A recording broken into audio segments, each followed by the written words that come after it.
Now, even north of Saskatoon, you can see a thin layer of haze and smoke. Environment officials say we are well ahead of our 5-year average for wildfires.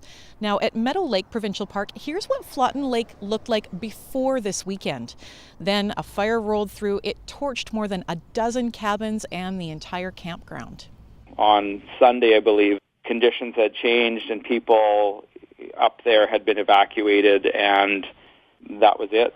There was really no time to even react. It was pretty saddening and disheartening, that's for sure. The northern edge of that tough fire in Meadow Lake Provincial Park is still burning out of control, but officials say that smaller fires near Prince Albert, Sandy Bay, and Candle Lake are now out.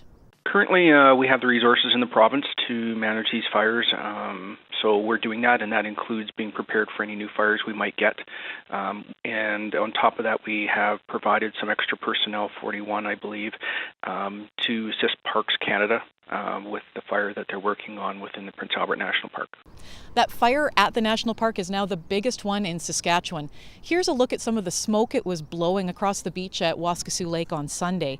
Now, 3 weeks ago, this is a fire that started as a controlled burn inside the national park. Then the wind picked up and now it's an inferno. In addition to those provincial crews, Parks Canada has called in people from the Little Red River First Nation. Firefighters from Alberta and Ontario are also fighting the blaze.